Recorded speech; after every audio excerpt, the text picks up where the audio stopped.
Every morning at 7:15 sharp, James Carter would find the same white pickup truck blocking his driveway.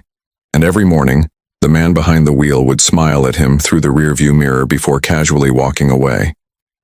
But what this racist neighbor didn't know was that James's son had just passed the bar exam, and the lesson he was about to teach would become neighborhood legend. The Carters had moved into Maple Grove 6 months earlier, drawn by the tree-lined streets and the promise of a fresh start. Sarah Carter, a pediatric nurse, had fallen in love with the brick colonial the moment she saw the bay windows catching the afternoon sun. Their son Marcus had just graduated law school, and their daughter Lily was starting high school. It was supposed to be perfect. Tom Brennan lived 3 houses down, 52 years old, perpetually red-faced, with the kind of thick arms that came from decades of construction work. He'd lived on Oakwood Drive his entire life, just like his father before him. When the for sale sign went up on the Henderson property, Tom had told anyone who would listen that he hoped the right kind of people would move in. The morning he saw the moving truck unloading furniture for a black family, something dark settled in his chest. It started small. Tom would park his truck at the edge of his property line, just close enough to the Carter's driveway to make backing out difficult. When James politely asked him to move it, Tom would shrug and say he was parked on his own property, wasn't he? Then came the trash cans, always tipped over on collection day, but only the Carter's cans. The homeowners association complaints about their lawn, even though James mowed it twice a week. The way Tom would rev his engine whenever Sarah left for her nursing shifts. But the driveway blocking was different. It was methodical, calculated. Every single morning, Tom would park his pickup truck at an angle that completely blocked the Carter's driveway exit. Not on their property, he was too smart for that, but positioned in such a way that leaving for work became a geometric impossibility without confronting him first. James would knock on Tom's door. Sometimes Tom answered, sometimes he didn't. When he did, he'd take his time getting his keys, moving with the speed of cold honey. "Oh, is that your driveway? Didn't realize I was in the way," he'd say. The same script every morning, that smile never reaching his eyes. By the time Tom moved his truck, James would be late for his job as an engineer at the aerospace company downtown. Sarah would be late for her hospital rounds. The pattern was clear, and so was the message. You don't belong here. The neighbors saw it happening. Mrs. Chen from across the street would watch from behind her curtains, shaking her head. The Rodriguez family next door heard the daily confrontations, but didn't know what to do.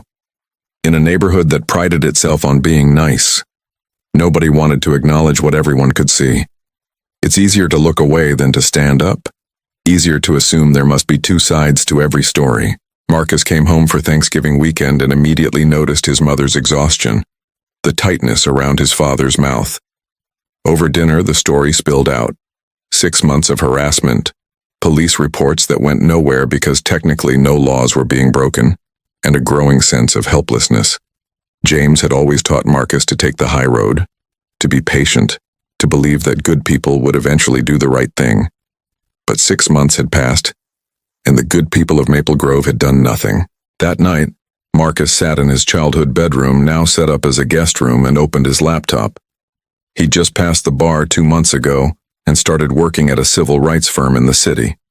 His specialty was housing discrimination and civil harassment cases. As he researched late into the night, something his law professor once said echoed in his mind.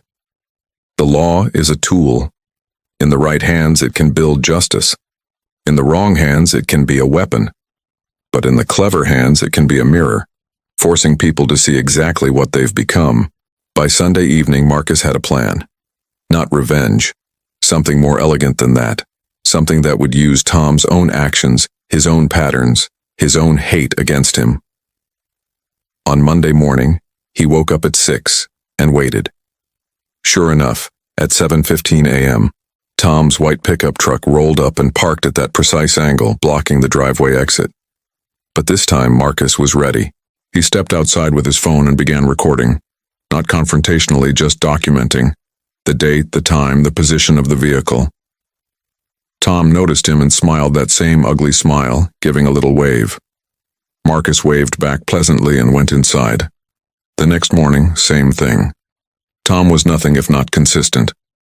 By Friday, Marcus had 5 days of video evidence, each one time-stamped and geotagged. That weekend, Marcus paid a visit to the county clerk's office, then to the township planning department, then to a surveyor he'd found online with excellent reviews. The documents he filed were dense, technical, and absolutely by the book. Tom Brennan's property had an easement from 1987 that he'd been violating. The way his truck was parked every morning wasn't just rude, it was blocking a legal right-of-way. Moreover, the repeated, documented pattern of intentional obstruction constituted civil harassment under state law. But Marcus didn't stop there. He'd noticed something else during his research. Tom had expanded his driveway 3 years ago without proper permits. The concrete extension jutted out further than zoning allowed, and there was no record of approved variances. It was a small violation, the kind of thing that usually gets ignored, unless someone brings it to the township's attention with extensive documentation and a lawyer's letterhead. The morning Tom Brennan received the certified letter from Marcus Carter, attorney at law, his smile finally disappeared. Inside was a detailed cease and desist, notifying him of potential civil litigation for harassment, a copy of the easement he was violating, and a courtesy notice that the township would be following up on certain property code violations. The letter was professional, cool, and absolutely airtight. Tom crumpled the paper in his fist and stared out his window at the Carter house. The young man who'd moved back home was standing on the porch, coffee cup in hand, looking directly back at him. Not smiling, not frowning, just watching. And in that moment, Tom Brennan realized that he'd spent 6 months tormenting a family whose son had just become the one person in the neighborhood with the knowledge, the skill, and now the motivation to look very, very closely at everything Tom had been doing for years. Every code violation, every permit he'd skipped, every corner he'd cut. The white pickup truck didn't appear in front of the Carter driveway the next morning, or the morning after that. Retry VT. The silence was deafening. For 3 days, James Carter backed out of his driveway without obstruction, and each time he felt a strange mixture of relief and unease. Victory shouldn't feel this quiet, this uncertain. Sarah noticed it too. The way Tom's house seemed to brood at the end of the street, curtains drawn, the white pickup truck now parked deep in his own driveway, almost hiding. Marcus had returned to the city for work, but he called every evening. "Give it time," he told his father. "Men like Tom don't change their beliefs overnight, but they do change their behavior when the cost becomes too high."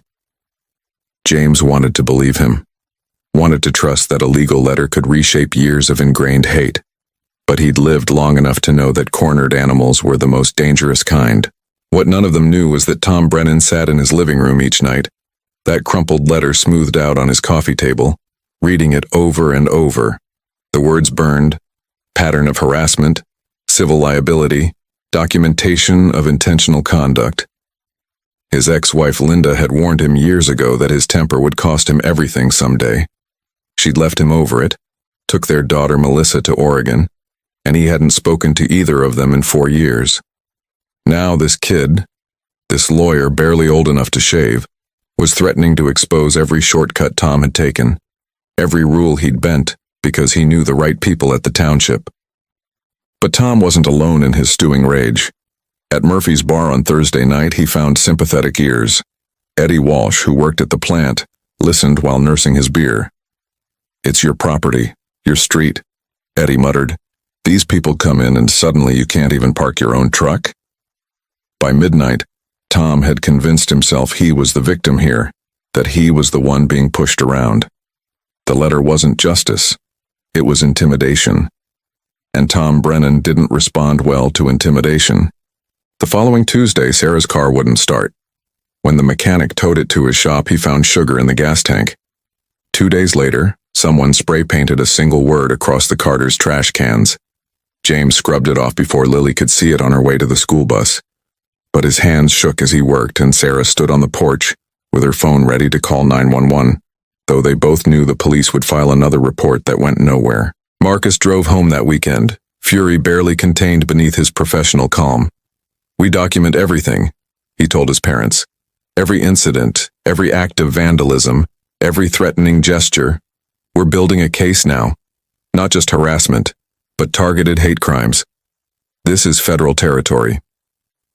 He installed security cameras around the house, positioned to capture every angle of their property in the street. The footage would be encrypted, backed up to the cloud, and time-stamped. If Tom wanted to escalate, Marcus would turn every action into evidence. But something else was happening on Oakwood Drive, something slower and harder to see. Mrs. Chen, who had watched from her window for 6 months, finally crossed the street with a homemade apple pie. "I should have done this sooner," she said to Sarah, her accent thick with shame. "I'm sorry. I was afraid, but being afraid is not excuse." The Rodriguez family invited the Carters over for dinner, and over enchiladas and wine, Michael Rodriguez admitted that his family had faced similar treatment when they first moved in 12 years ago. "Tom welcomed us with a dead rat on our porch," he said quietly. "We never proved it was him, but we knew. Eventually he stopped because my cousin was a cop, and Tom's smart enough to know which battles to pick, or which families he thinks he can get away with terrorizing," Sarah said, her voice sharp as glass. The conversation that night revealed the neighborhood's hidden history. The Indian family that moved out after 6 months in 2015. The Vietnamese couple who never quite felt welcome. The way Tom always seemed to be at the center of making newcomers feel like outsiders if they didn't look like him. Maple Grove wasn't the progressive suburban dream the real estate listings promised. It was a place where good people stayed silent, while one bitter man poisoned the well for everyone who didn't fit his narrow definition of belonging. Marcus spent Sunday afternoon knocking on doors, introducing himself not as the Carter's son but as an attorney interested in speaking with anyone who had experienced harassment in the neighborhood. By evening, he had statements from 4 families, spanning 8 years. Tom's pattern wasn't just recent, it was chronic. He was the neighborhood bully who had never been checked, never faced consequences, because confronting him was exhausting and most people eventually moved away or learned to avoid him. That night, Marcus drafted a different kind of letter. This one went to the Homeowners Association board, CC'd to every household on Oakwood Drive. It outlined Tom's history, cited specific incidents with dates and witnesses, and referenced Pennsylvania state law regarding hostile environment harassment in residential communities. The HOA had a responsibility, Marcus wrote, to ensure a safe living environment for all residents. Their continued inaction despite multiple complaints made them potentially liable for enabling discriminatory harassment. It was a legal hand grenade, politely worded and meticulously documented. The HOA president, a nervous accountant named Phil Morrison, called an emergency meeting. Tom showed up, arms crossed, defiant. But so did the Rodriguez family, the Chens, the elderly Goldstein couple who remembered Tom's father and said quietly that hatred ran in that family like a genetic disease. For the first time in his life, Tom Brennan found himself alone in a room where everyone else was unified against him. "This is my neighborhood," Tom said, his voice rising. "I was born here. My father built half these houses. You people don't get to come in and tell me." "What?" Marcus interrupted, standing at the back of the community center room. "Tell you that the world has changed? That your father's era is over? That you don't own other people's dignity?" The room fell silent.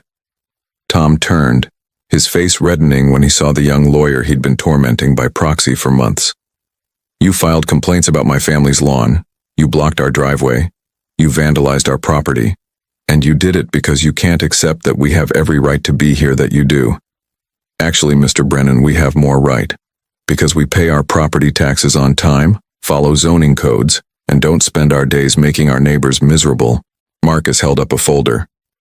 "I have 8 years of documentation here. Witness statements, police reports that were filed and ignored, photos, videos. Your pattern of behavior isn't just harassment, it's a civil rights violation. You've created a hostile environment based on race and ethnicity. And Pennsylvania law is very clear about this." He paused, letting the weight settle. "The HOA can address this internally, or I can file a federal lawsuit that names both you and the HOA as defendants. Your choice." Phil Morrison's face went white. The potential liability for the HOA, for every homeowner whose dues funded the association, was staggering. Tom looked around the room, seeing for the first time not the neighborhood he thought he controlled, but a community that had finally found the courage to tell him no. "I'm not doing anything illegal," Tom said, but his voice had lost its edge. "You're right," Marcus replied. "Technically, much of what you've done falls just short of criminal charges. That's why you do it. You've learned where the line is and you dance right up to it. But civil liability has a much lower threshold than criminal prosecution. I don't need to prove beyond reasonable doubt that you're a racist. I just need to prove by preponderance of evidence that your actions created a hostile environment. And Mr. Brennan, I have so much evidence that this case could be used as a law school textbook example." The meeting ended with the HOA placing Tom under formal warning. Any further complaints would result in fines, then legal action to remove him from the community. It was a small victory, but victories in civil rights often are incremental, exhausting, built on the backs of people brave enough to stand up when standing up costs something. Walking back to his parents' house, Marcus felt the weight of every family who had moved away rather than fight, every person who had absorbed Tom's hate, because proving discrimination is harder than enduring it. His parents had stayed not because they were braver, but because they were tired of running, tired of letting men like Tom Brennan dictate where black families could live in peace. And now Marcus understood that his law degree wasn't just about his own success. It was a tool to protect people who had protected him his whole life. But that night, as Marcus sat in his childhood bedroom reviewing his case files, his phone buzzed with a text from an unknown number. The message was simple, chilling. Lawyers can't be everywhere at once. Marcus's blood went cold. Tom had just made his first explicitly threatening move, and the game had changed entirely. Retry VT. Marcus stared at the glowing screen, his thumb hovering over the screenshot button. The text message pulsed in the darkness of his room like a threat made physical. He'd prosecuted enough harassment cases to know this was the moment when everything either broke open or broke apart. The escalation from passive aggression to active intimidation marked a boundary crossing, and men who crossed that boundary rarely stopped on their own. He forwarded the message to his personal email, then to his supervising partner at the firm, then saved it in 3 separate cloud services. Documentation had become his religion, evidence his prayer. But as he lay back against his pillow, staring at the ceiling where glow-in-the-dark stars from his childhood still clung stubbornly to the paint, Marcus felt something he hadn't allowed himself to feel before. Fear. Not for himself, but for his mother walking to her car in the hospital parking garage at midnight after her shifts. For his father who had to leave for work before dawn. For Lily, who was still naive enough to believe that doing the right thing always led to the right outcome. Downstairs, James couldn't sleep either. He stood at the kitchen window looking out at the street where every house was dark except Tom's. A single light burned in Tom's living room window, and James could see the shadow of a man pacing.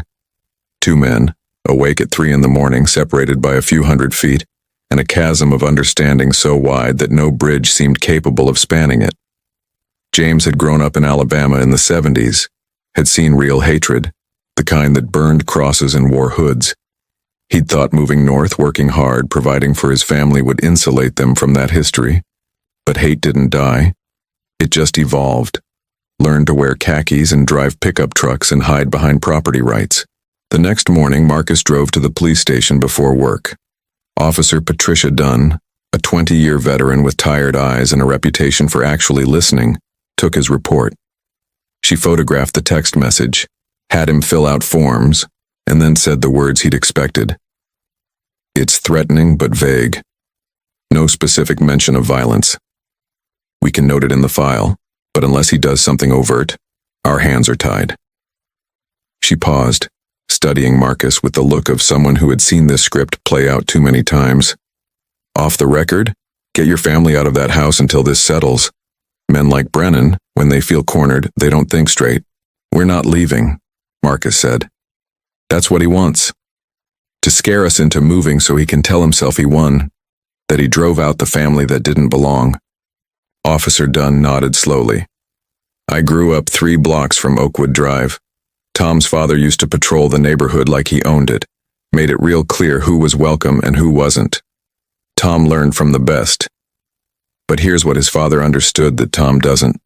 The world changed, and you either change with it or you become extinct. Tom's the last of a dying breed, and he knows it. That makes him dangerous, but it also makes him vulnerable. The conversation planted a seed in Marcus's mind.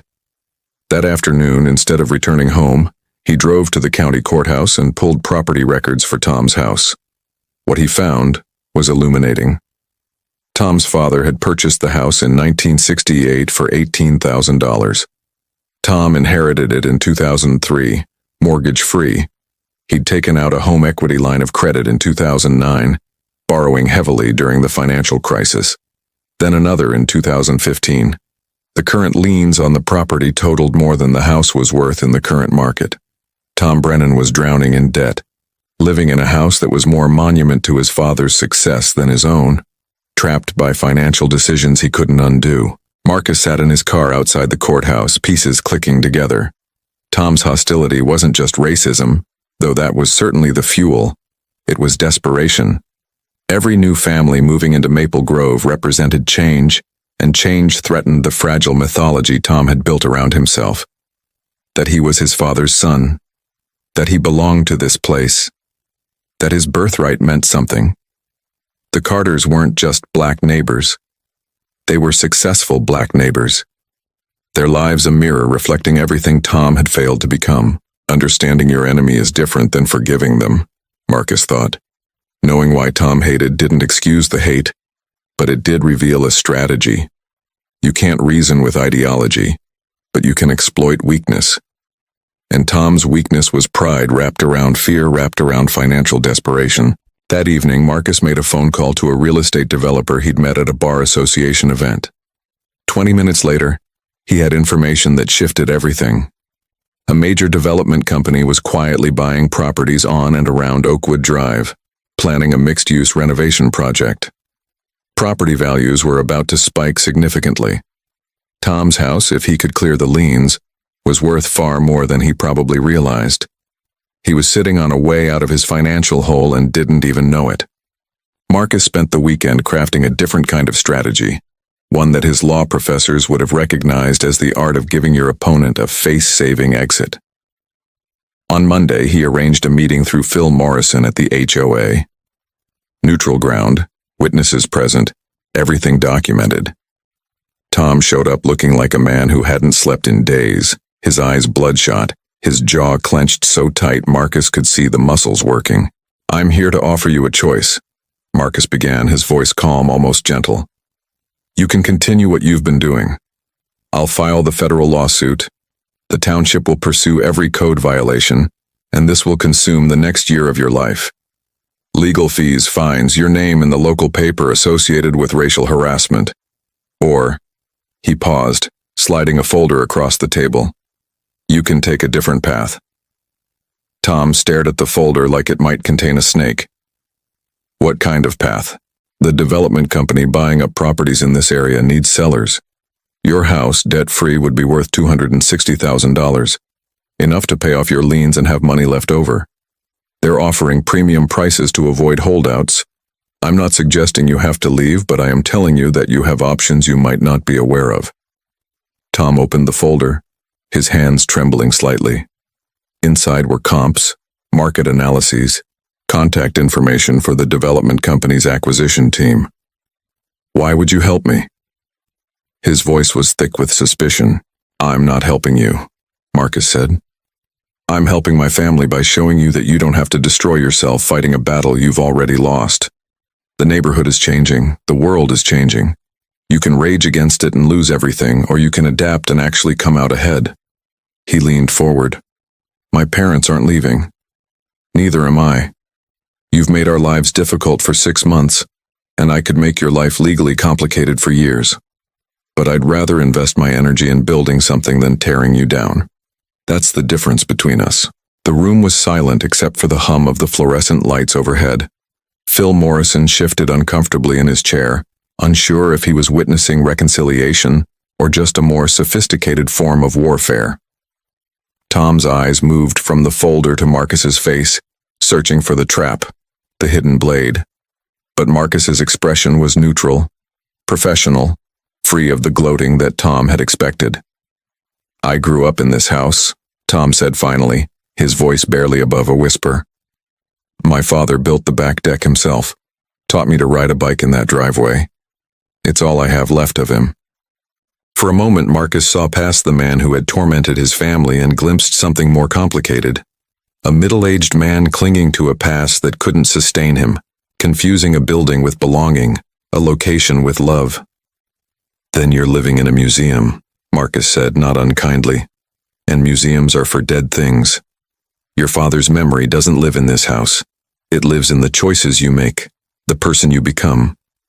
Right now, you're becoming someone he probably wouldn't be proud of." The words hit Tom like a physical blow.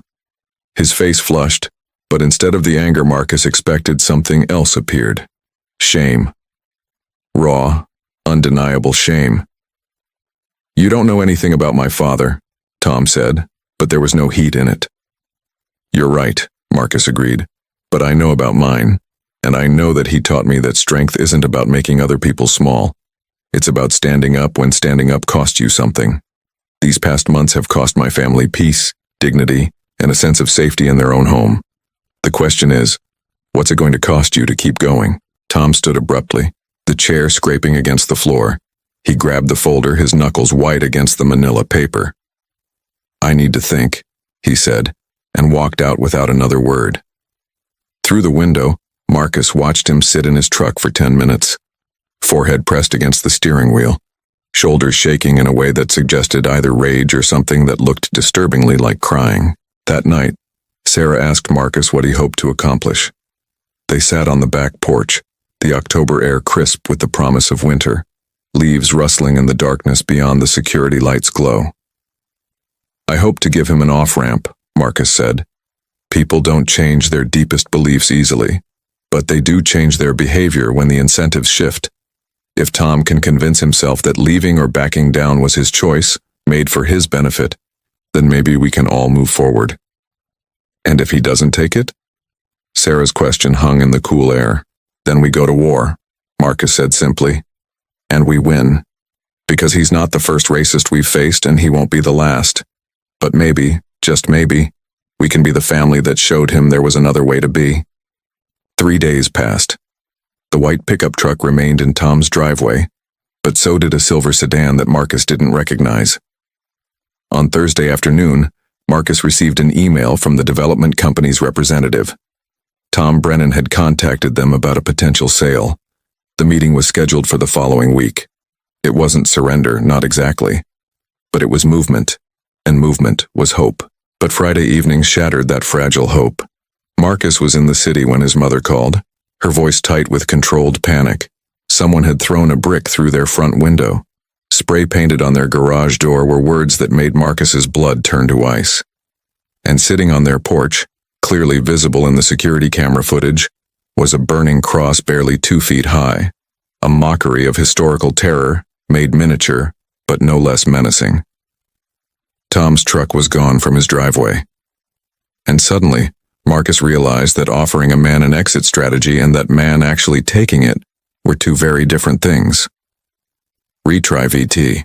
Marcus drove through red lights he barely registered, the city blurring past his windows like a film reel spinning too fast.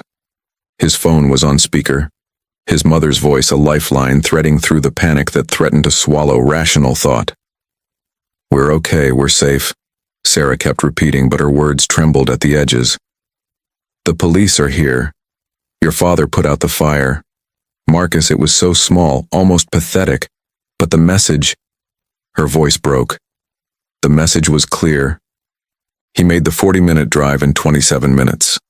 The flashing red and blue lights painted Oakwood Drive in carnival colors. Neighbors standing on porches in robes and jackets, phones out, recording what would become tomorrow's neighborhood scandal.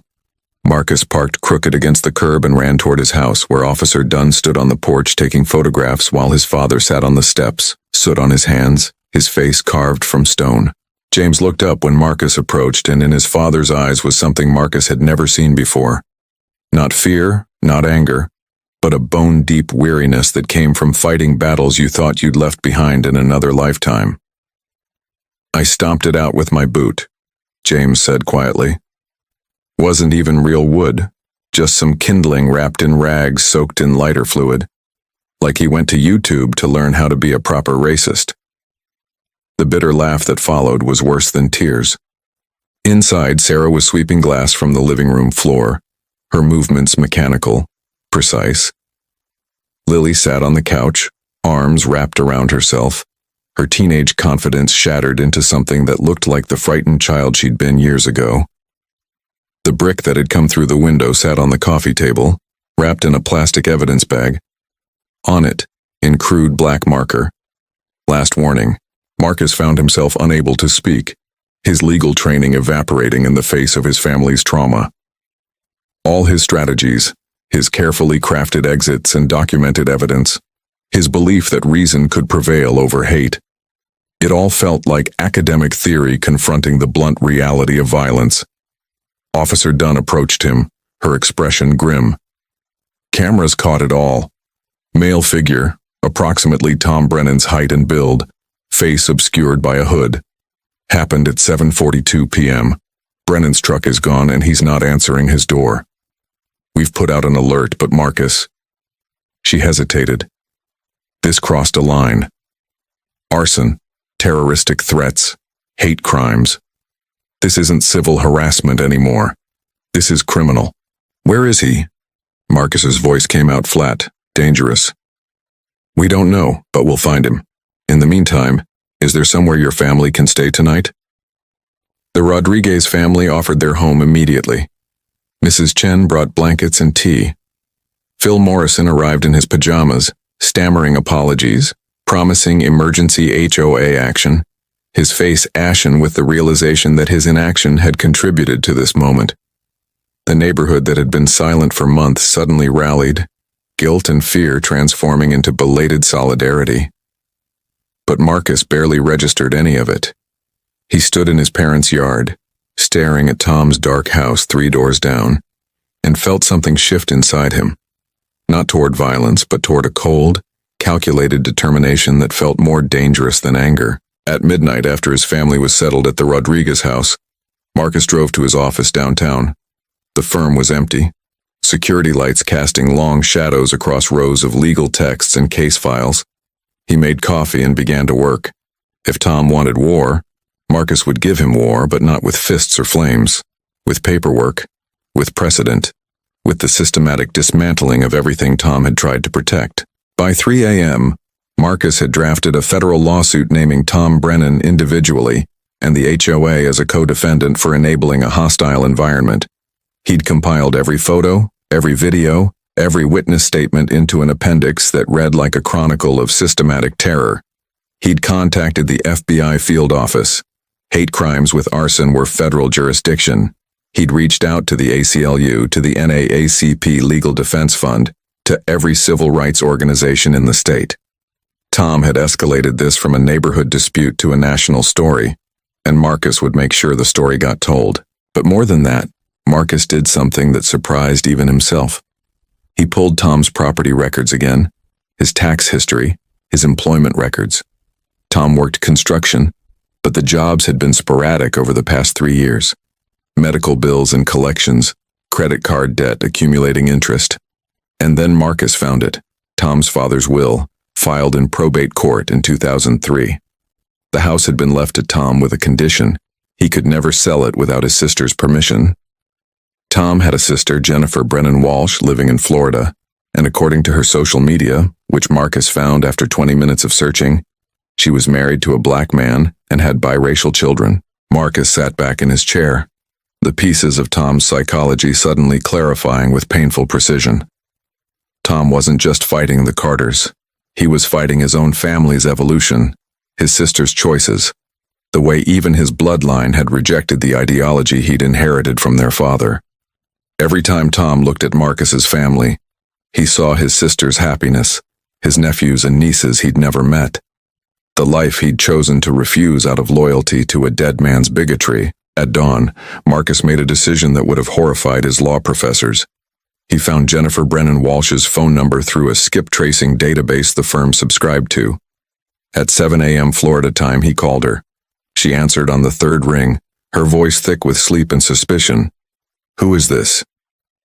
"My name is Marcus Carter. I'm an attorney in Pennsylvania, and I'm calling about your brother Tom. I think you need to know what he's done." What followed was a conversation that lasted 47 minutes. Jennifer listened to everything. The months of harassment, the escalation, the cross burned on the Carter's porch. When Marcus finished, there was a long silence. Then Jennifer spoke, her voice raw. "I haven't talked to Tom in 6 years. Not since I brought my husband and kids to Dad's grave," and Tom said. She stopped, unable to repeat whatever poison her brother had spewed. "He chose hate over family. I tried for years to reach him, but you can't save someone who doesn't want to be saved." "I'm not trying to save him," Marcus said carefully. "But according to your father's will, Tom can't sell his house without your permission. He's drowning in debt, and there's a development deal that could get him out. He could start over somewhere else, away from our family, away from the neighborhood he's poisoning. But he needs you to sign off." "Why would you want to help him leave?" Jennifer's question was sharp. "After what he did to your family. Because sometimes the best revenge is giving someone exactly what they need to destroy the person they've become. Tom is trapped in that house, living like a monument keeper for your father's memory. If he stays, I'll destroy him legally. He'll lose everything anyway. But if he leaves, if he's forced to build a new life somewhere else, maybe without that house anchoring him to the past, he might become someone different. Or he'll stay exactly who he is. But at least he'll be far from my family." Jennifer was quiet for a long time. "You're more generous than I would be. But I have a condition. If I sign off on the sale, the money from the house gets split between Tom and a fund for my children's education. He doesn't get to profit entirely from Dad's legacy while rejecting his own niece and nephew. Half goes to the grandchildren Dad never knew he'd have." Marcus felt a smile, cold and sharp. "That's legally enforceable. I'll draft the agreement. Do it." "And Mr. Carter? I'm sorry. I'm sorry my brother is who he is. I'm sorry he hurt your family. My father raised us in that house with certain ideas, certain fears. I chose to reject them. Tom chose to worship them. But the responsibility is still ours." The call ended, and Marcus sat in his office as dawn broke over the city, feeling like he'd just negotiated something more complex than a legal settlement. He'd found a way to exile Tom that would hurt more than any lawsuit, because it would force Tom to accept money earned partially for the benefit of the biracial grandchildren his father never met. The psychological wound would be profound. The justice would be poetic. By 9 a.m., the police had located Tom. He'd driven to a motel 30 miles away and had been drinking since he arrived. When they brought him in, he looked hollowed out. His earlier rage burned down to ash. Marcus arrived at the station as they were processing him. Through the window of the holding area, he watched Tom sitting with his head in his hands and felt nothing. Not satisfaction, not pity. Just a quiet recognition that some people are so wounded by their own beliefs that they become weapons against themselves. Officer Dunn pulled Marcus aside. "He's confessed to everything, the vandalism, the blocking last night. Says he doesn't know what came over him, that it spiraled out of control. He's looking at serious charges, arson, terroristic threats, hate crimes. With his record and the evidence, he's going away for a while." "I want to talk to him," Marcus said. The request surprised Dunn, surprised Marcus himself. But he needed to see Tom's face, needed to understand if there was anything redeemable left in the man who had terrorized his family for months, or if hate had consumed everything else. They gave him 10 minutes in an interview room, a guard standing outside. Tom looked up when Marcus entered, and for the first time there was no defiance in his expression. Just defeat. Broken, complete defeat. "Come to gloat?" Tom's voice was hoarse. "No," Marcus said, sitting across from him. "I came to tell you that your sister Jennifer sends her regards, and that there's a way out of this that doesn't destroy you completely, if you're willing to take it." Tom's face went white. "You talked to Jenny?" She's willing to sign off on selling your house. The development company is still interested, but half the proceeds go to her kids' education fund. Your niece and nephew. The grandchildren your father never knew about because you cut your sister out of your life for marrying a black man. Marcus leaned forward. You're going to prison, Tom. But when you get out, you can either come back to nothing, or you can come back to a fresh start somewhere else, with enough money to begin again. Your choice. Tom stared at him and something cracked behind his eyes. Tears came sudden and ugly, the crying of a man who had been hollow for so long that emotion finally found the cracks. I can't give money to... He couldn't finish the sentence. To your sister's children? Marcus finished. Because they're biracial? Because their existence challenges everything you've convinced yourself to believe? He stood. Then stay in that house. Stay trapped. When you get out of prison, you can go back to an empty building and all the debt you'll never escape. But Tom, that house isn't a home. It's a cage your father built, and you've been living in ever since. Jenny escaped it. I'm offering you one chance to do the same. Marcus walked toward the door, then paused. For what it's worth, I don't think you're evil. I think you're scared. Scared that if you admit the world has changed, you'll have to admit your father was wrong. That you've wasted years defending ideas that only brought you misery. That's a hard thing to face, but it's also the only way forward. He left Tom sitting in that room, the offer hanging in the air like smoke. Outside, Marcus found his parents waiting, his mother's arms immediately around him. It's over, he told them. He'll be charged. He'll be convicted. And one way or another, he'll be gone from our lives. But even as he said it, Marcus knew it wasn't quite over. Not yet. Because that night, as his family tried to sleep in borrowed beds, Tom sat in his holding cell making a decision that would determine not just his fate, but the meaning of everything that had happened on Oakwood Drive. Retry VT. Tom Brennan signed the papers on a Thursday morning, his hand shaking so badly the lawyer had to steady the document. The plea agreement was straightforward. Guilty to arson, terroristic threats, and hate crime enhancements. 18 months in county jail, with possibility of parole in 12. Mandatory counseling, community service upon release, and the authorization for his sister to proceed with the house sale, with all terms Marcus had outlined. Tom's signature looked like a child's scrawl, barely legible, as if even his handwriting was trying to disappear. Jennifer flew in from Florida 2 weeks later. Marcus met her at a coffee shop near the courthouse and was struck by how much she resembled Tom around the eyes. But where his gaze had been hardened by bitterness, hers carried a cautious warmth earned through conscious choice. She slid an envelope across the table. Inside was a handwritten letter. He asked me to give this to you, she said quietly. I don't know what it says. Part of me doesn't want to know. Marcus opened it slowly. Tom's handwriting was cramped, difficult to read, the words clearly labored over. I don't expect forgiveness, it began. I don't deserve it. But I need you to understand that I know what I did. I know what I became. My father taught me that our neighborhood, our street, was ours to protect. He taught me who belonged and who didn't. I never questioned it because questioning him meant questioning everything I built my life around. When you moved in, your family was everything I was taught to fear. Successful, happy, together, and black. Every morning I saw your father leave for work. I saw a man who had what I'd lost. Every time I saw your mother smile at neighbors, I saw someone who belonged more than I did. I wanted to drive you out because your presence was proof that my father was wrong, that his world was gone, that I'd wasted my whole life defending something that never existed the way I believed it did. The cross I burned was small because even as I lit it, I knew how pathetic it was, how pathetic I'd become. My sister married a good man. They have beautiful children. I haven't seen them in 6 years because I couldn't admit that their happiness meant my father's ideology was poison.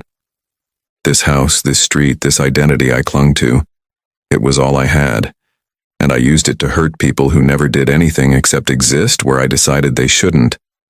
I'm not asking for mercy. I'm just telling you that I understand now. The cage was always mine. You were just living your life. I'm the one who was trapped." Marcus read it twice, then looked at Jennifer. Her eyes were red. "Is it enough?" she asked. "Does understanding why he did it change what he did?" "No," Marcus said honestly. "Understanding evil doesn't erase it. But it does show that people can see themselves clearly, even after years of choosing blindness. Whether he changes or not, I don't know. But he saw himself, finally. That's something." The house sold in March for $270,000. After the liens were paid, Jennifer's children's education fund received $68,000. Tom's portion went into a trust he could access upon release and completion of his counseling program. The development company began demolition in April. Marcus stood on his parents' porch and watched Tom's childhood home come down, beam by beam, wall by wall. The back deck Tom's father had built collapsed in minutes. The driveway where Tom learned to ride a bike was torn up by machinery that didn't know or care about the memories buried in the concrete. By May, there was only a vacant lot where a monument to hate had stood. The new development was mixed-income housing, 30 units with a community garden and a mandate for diverse tenant selection. The irony wasn't lost on anyone. Tom's desperate attempt to keep the neighborhood frozen in his father's era had inadvertently made space for exactly the kind of community integration he'd feared most. Progress didn't ask permission. It simply arrived. But the real transformation happened slowly, in smaller moments that felt more significant than any legal victory. Sarah started a neighborhood watch program that actually watched for community needs, rather than suspicious outsiders. James volunteered to mentor kids in the local robotics club. Lily, who had been so frightened that November night, began speaking at school assemblies about hate crimes and resilience. And Marcus, who had returned home expecting to fight a battle and leave, found himself staying weekends, then weeks, eventually taking a position at a Philadelphia civil rights firm that let him live close to his parents while doing the work that now felt like calling rather than career. Mrs. Chen told Sarah one afternoon over tea in the Carters' rebuilt living room. "I think about every day I watched and did nothing. I told myself it wasn't my place to interfere. But silence is a choice too. We chose wrong for a long time. I'm grateful your son didn't choose silence." Phil Morrison resigned from the HOA and was replaced by Michael Rodriguez, who implemented new bylaws around harassment and discrimination, with teeth sharp enough to prevent another Tom Brennan from festering unchecked. The neighborhood began hosting monthly potlucks where the Goldsteins brought brisket, the Rodriguez family brought tamales, Mrs. Chen brought dumplings, and the Carters brought their grandmother's sweet potato pie recipe that made grown men weep. It was aggressively, almost defiantly multicultural, as if Oakwood Drive was trying to become the antithesis of what it had allowed itself to be. Tom served 11 months before parole. Jennifer picked him up from the county jail on a humid August morning. Marcus knew because Jennifer had called him the night before. "I don't know if I'm doing the right thing," she admitted. "Part of me wants to leave him to figure it out alone, but he's still my brother. Somewhere under all that hate was the kid who used to share his Halloween candy with me, who cried when our dog died. I want to believe that person is still in there." "Maybe he is," Marcus said. "Or maybe he's someone new. Either way, that's between you and him now. My family has moved on." But that wasn't entirely true. The morning Tom was released, Marcus found himself driving past the vacant lot where Tom's house had been, watching from a distance as Jennifer's car pulled up. Tom stepped out looking 20 pounds lighter, his face gaunt, his movements uncertain. He stood for a long moment staring at the empty space where his childhood had been, where his father's memory had imprisoned him, where his hate had finally consumed everything he thought he was protecting. Marcus watched him fall to his knees in the dirt and grass that had reclaimed the lot, watched him press his palms into the earth like he was trying to push through to something buried beneath. Jennifer stood beside him, her hand on his shoulder, and for a moment they were just two siblings mourning the loss of a home that had been both shelter and cage. Marcus drove away before Tom could see him. Some moments were too private to witness, too raw to intrude upon. He went home, not to his apartment in the city, but to his parents' house on Oakwood Drive, where his mother was in the garden planting fall vegetables and his father was fixing the porch railing he'd been meaning to repair for months. Lily was at the dining room table doing homework, music playing from her phone, her confidence slowly rebuilding itself the way damaged things do when given time and safety. That evening, the Carters ate dinner together on their back deck, watching the sun set over a neighborhood that had been battleground and was becoming something like community. Marcus thought about Tom's letter, about the crushing weight of inherited ideology, about how much energy it takes to hate and how exhausting it must be to finally let that hatred go. He thought about his law degree, about how he'd imagined using it to fight grand battles in courtrooms with cameras and headlines, but instead had deployed it in a neighborhood conflict that would never make national news, but had transformed lives nonetheless. "Do you think he'll change?" Lily asked suddenly. She'd been quieter than usual, pushing rice around her plate. "Tom, do you think prison and losing everything will actually make him different?" Marcus considered his answer carefully. His sister deserved honesty, not platitudes. "I think some people change when they hit bottom, and I think some people just learn to hide what they are better." Tom saw what his hate cost him: his family, his home, his freedom, his dignity. That's a hard education. Whether he learned from it or just endured it, we'll probably never know. But here's what matters. He's not our problem anymore. He can become better or become worse, but he'll do it somewhere else to someone else or hopefully to no one at all. We get to move forward without him in our story. James reached across the table and squeezed his son's hand. "You did good, Marcus. You protected us, not just with law, but with strategy, with patience, with giving a man enough rope to either climb out of his hole or hang himself. I'm proud of you." Sarah nodded, tears in her eyes. "Your father and I, we've faced men like Tom before. We've been driven from places, denied opportunities, made to feel unwelcome in spaces we had every right to occupy. We taught you to be strong, to stand up, to never let hate make you smaller. But you taught us something too, that justice doesn't always look like victory. Sometimes it looks like giving your enemy a door out, even when they don't deserve it. That's wisdom I didn't have at your age." They sat together as darkness fell, the security lights Marcus had installed casting gentle illumination over the yard. Somewhere across town, Tom was sleeping in his sister's guest room, beginning whatever journey awaited him. Somewhere in that vacant lot, grass was growing over the foundation of a house that had been prison and monument, and finally nothing but rubble. And on Oakwood Drive, a black family sat on their deck in peace, knowing they had fought for their right to belong and won not by destroying their enemy, but by refusing to let his hate define their home. 3 months later, Marcus received a Facebook friend request from Jennifer. He accepted, curious.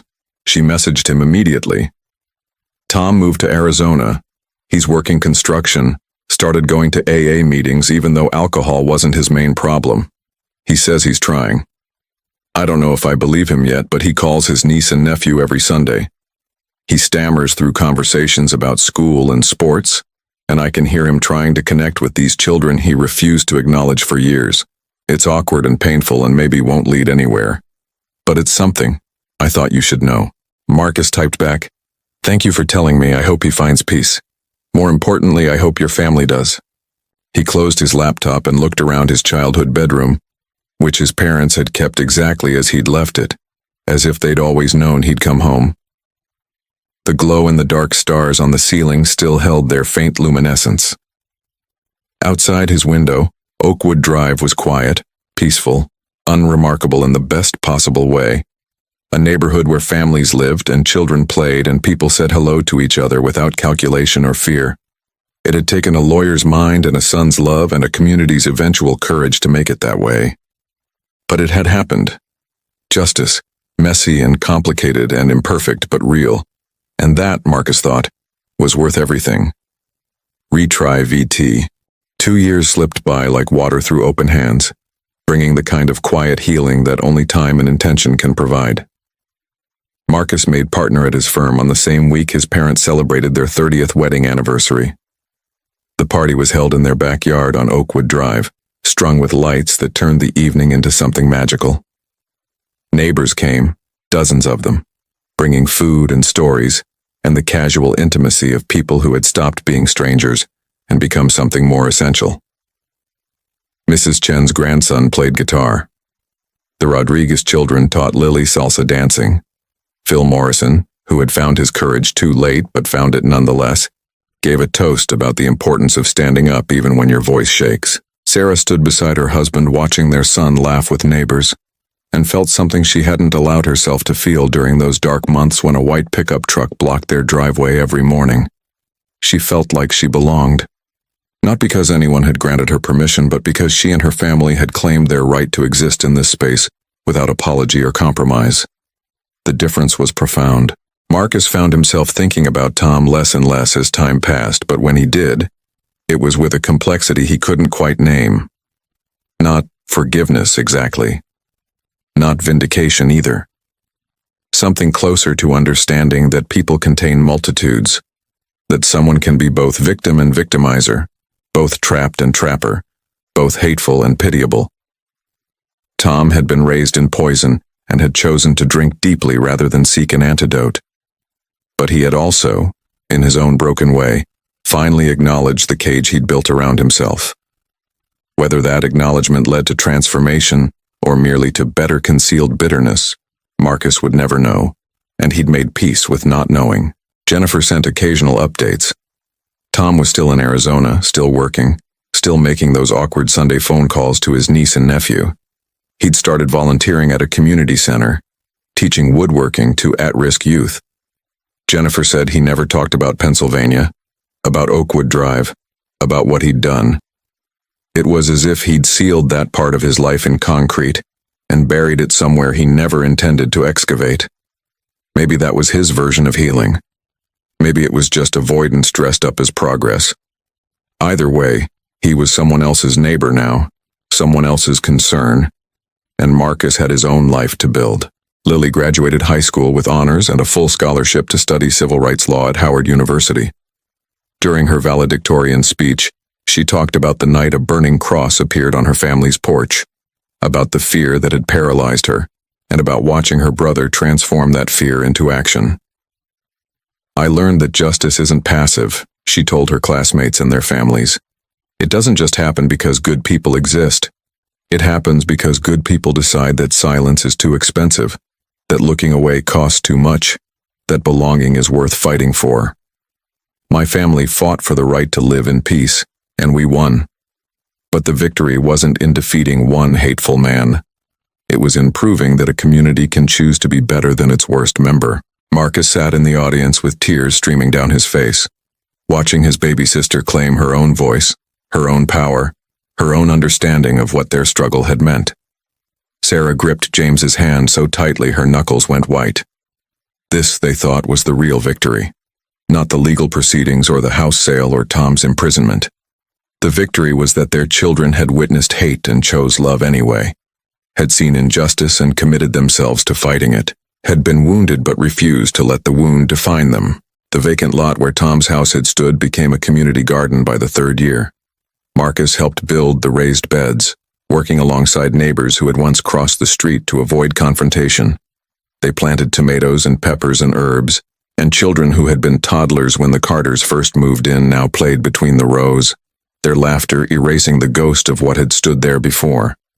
Someone suggested a plaque, something commemorating what had happened, but Marcus quietly discouraged it. Some lessons don't need monuments. Some transformations happen best in the soil of ordinary life, growing quietly, roots spreading unseen.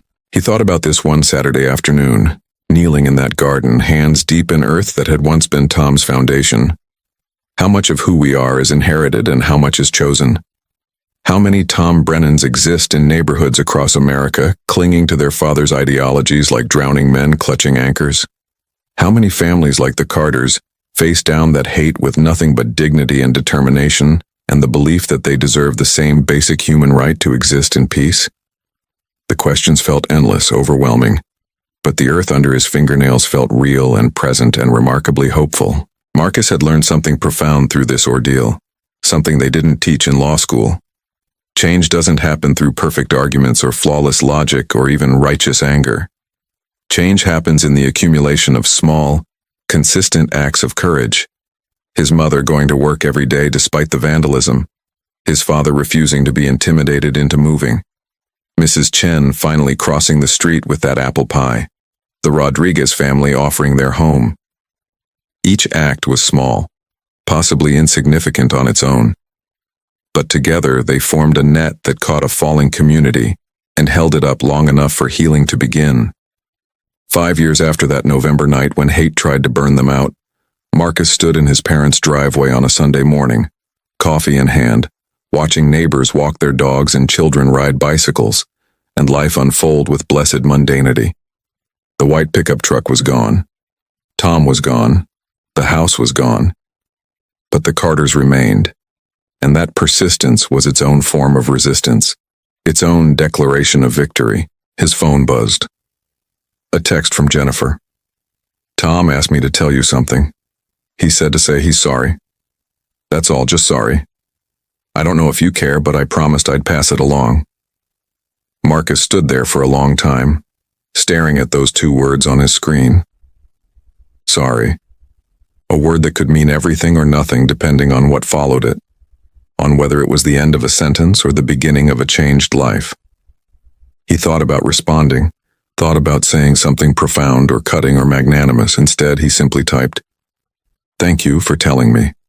I hope he means it," because that was the truth. He did hope Tom meant it, hope that somewhere in Arizona a man who had been consumed by hate was learning to be consumed by something else instead. Not for Tom's sake necessarily, but because every person who transforms their hate into something resembling humanity makes the world infinitesimally safer for families like his. And maybe that was the real lesson in all of this. That justice isn't just about punishing the guilty, it's about creating conditions where guilt becomes opportunity for growth, where consequences lead to consciousness, where even the worst of us might stumble toward becoming marginally better. That evening, Marcus sat on the porch with his father as twilight painted the sky in shades of amber and violet. James was grayer now, moving a little slower, but his presence still commanded quiet authority. "You know what I think about most?" James said suddenly.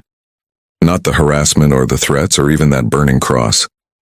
I think about the morning after when you came home and I saw you become the man I always hoped you'd be.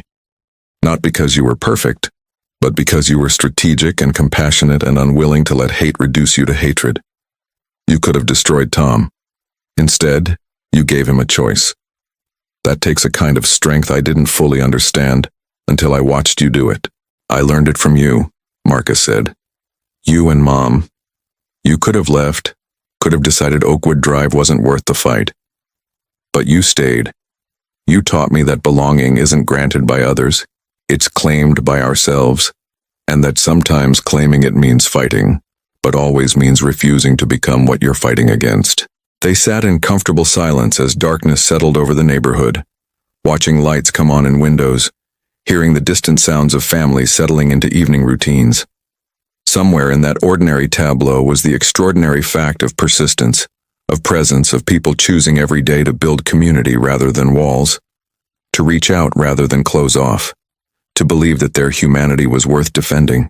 The question that had opened this story, what happens when racism meets the law, had been answered not with a single courtroom victory, but with a complex, messy, deeply human resolution that satisfied no one completely, but gave everyone room to continue living. Tom was exiled but not destroyed. The Carters were vindicated but not unscathed. The neighborhood was changed but not perfected. Justice, it turned out, rarely looks like the clean endings of legal dramas. More often, it looks like this. Imperfect people doing their best to create spaces where everyone can exist without fear, where difference is negotiated rather than eliminated, where the long arc bends toward justice only because people like the Carters refuse to let it bend any other way. Years from now, when new families move into Oakwood Drive, they won't know about the white pickup truck or the burning cross or the lawyer who taught his racist neighbor that hate is expensive. They'll just see a diverse, thriving neighborhood with a community garden where an old house used to stand. And maybe that's the point. Maybe the ultimate victory isn't in being remembered for fighting hate, but in creating a world where that fight becomes someone else's history rather than their present reality. Marcus finished his coffee as the first stars appeared overhead, the same stars that had glowed on his ceiling as a child. teaching him that darkness was just the backdrop that made light visible. His parents were safe. His sister was thriving. His community was healing. And somewhere in Arizona, a man who had once terrorized a black family for the crime of existing was learning, maybe, that the cage had always been his own making, and freedom was always just a choice away. The story could end here, in this moment of hard-won peace. But stories like this don't really end, do they? They ripple outward, touching lives in ways we can't predict or control. Someone watching this might be facing their own Tom Brennan. Someone might be Tom Brennan wondering if change is possible. Someone might be Marcus trying to figure out how to fight without becoming what they fight. And to all of them, this story whispers a difficult truth. Justice is rarely perfect. People are rarely simple. And the right thing to do is almost never the easiest thing. But we do it anyway, because belonging matters, because dignity matters, because the world we want to live in only exists if we're willing to build it. One uncomfortable conversation, one strategic action, one act of courage at a time. And sometimes, just sometimes, hate loses. Not because good people wished it away, but because they refused to let it win. Retry VT.